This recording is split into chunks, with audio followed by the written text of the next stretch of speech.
Gotta be honest, this could have been a lot worse. Hi everyone. It could have been a lot. Well, I mean, no, there was no way it was going to be better, but it could have been a lot worse. Hi everyone, it's me, Grant, the movie and TV guy. Welcome to Raise Up Popcorn with Grant, everybody. Today we are talking about a movie, movies and TVs that we do here, and that movie is Puppy Love. Puppy Love is streaming on the Amazon service known as Freevee. It is directed by Richard Allen Reed and Nick Fabiano. It is written by an army. What is the film? And it's produced by a friend of the channel, BuzzFeed Studios, who's made such cinematic gems as My Fake Boyfriend and Fall. So, they're back in the game. So Puppy Love is, what is the film about? Well, see if you can figure this out. So, Lucy Hale plays Nicole, who is,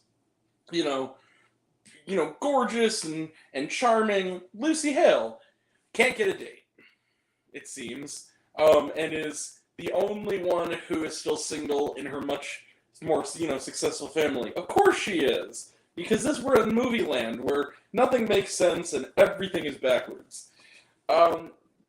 And she very quickly takes in a stray dog into her house, a boy dog she names Channing Tatum.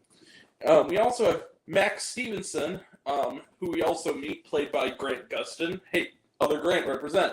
Grant Gustin of The Flash fame, who is a hypochondriac, socially anxious, maybe a little OCD gentleman, who also, at his therapist's suggestion, takes in a female dog of his very own.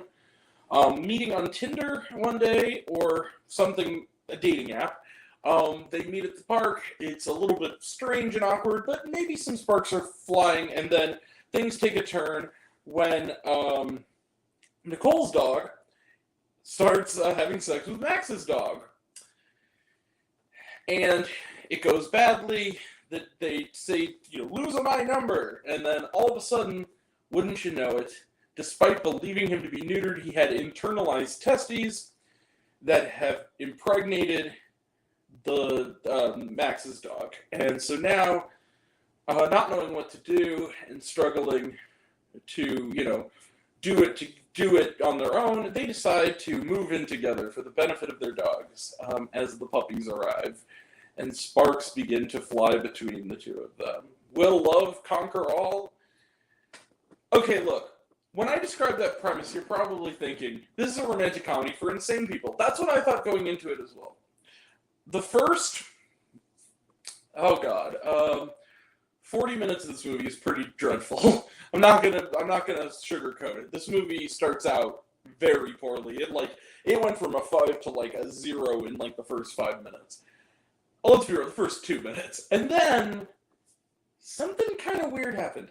I found myself kind of getting charmed by the movie as it went along.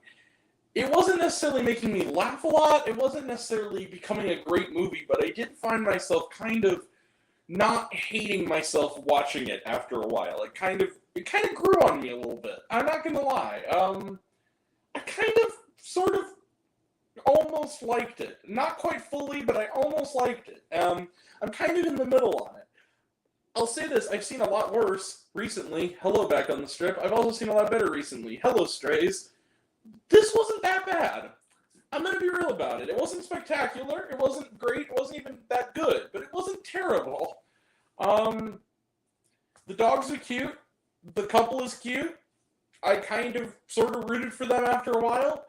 And one thing I have to give the movie credit for is that there is one misunderstanding that happens where Lucy Hale's character is clearly in the wrong, and I was waiting for the moment that all movies that I, really scorn are going to let her off the hook for kind of treating this guy like shit for no reason.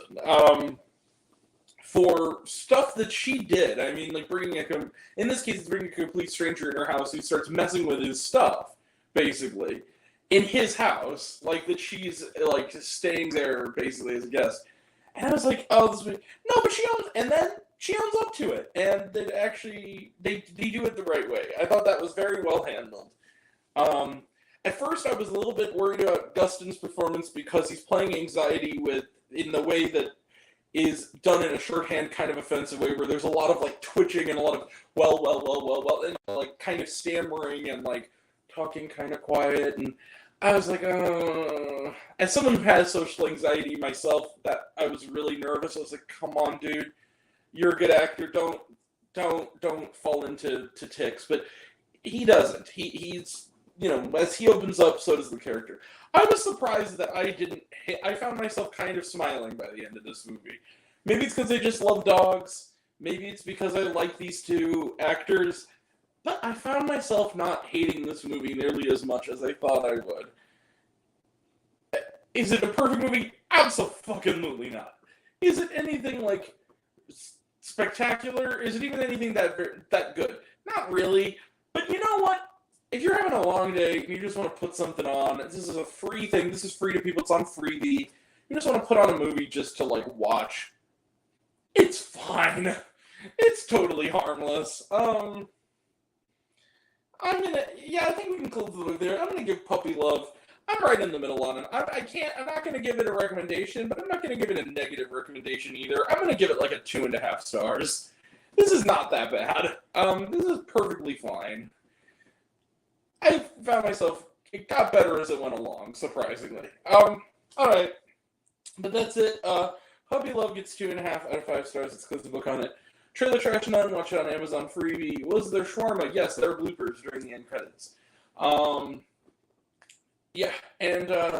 That's it. We will be back a little bit later for a review of the Travis Scott concert film Circus Maximus, which is coming up later today. Also, tonight at 7:35 Central, I am on Luke Ponto's channel. We will be talking, so we're going to spoil the hell out of Blue Beetle, so make sure to check it out, but make sure you see Blue Beetle first. Not only because it's a really good movie, but because we're going to spoil the hell out of it. So, that's coming up.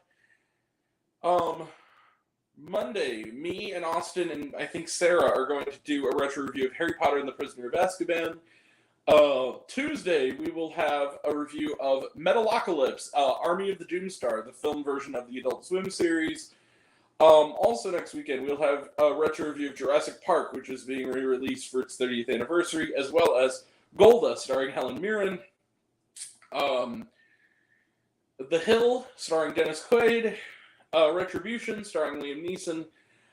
As well as on the streaming side, Vacation Friends 2, starring John Cena and Lil Rel Howery. And the comedy You Are So Not Invited to My Bat Mitzvah, starring Adam Sandler. So that's all coming up. And that'll all be next time. And until next time, I'm Grant the Movie and TV Guy. I see it all, and I'm happy to share it with you. I love you all. I appreciate you all. I love you, my class is missed. I love you 3000. Be kind to one another. If you like this video, give it a like if you want to. Give it a subscribe if you want to. Give it the bell. I don't know what it does. That's what you're supposed to do, or so I've been told. Leave a comment, even if it's, hey, Grant, I like waffles. It really helps out. If you want to find me elsewhere, reviews lists and other fun stuff, you can check me out on letterboxd.com at Raised on Popcorn with Grant. Twitter, I'm at Raised Grant. You can find me on Facebook, Raised on Popcorn with Grant. Instagram and Threads at Raised on Popcorn with Grant. Serialized, all one word, lowercase, Raised on Popcorn. Check out my podcast, Raised on Popcorn with Grant, the podcast on Spotify and Anchor. Some of you already have, but even if you haven't, take care of yourself, take care of your mental health. It's incredibly important, and I want to know down below, what did you think of Puppy Love? Did you like the movie? Did you hate the movie? Do you think my opinion's good? Think I'm full of shit? Comment below, let me know. And until we meet again, we're all raised on popcorn. Make mounds extra butter. I'll catch you guys next time. Take care, everyone. See you in a little bit. Bye.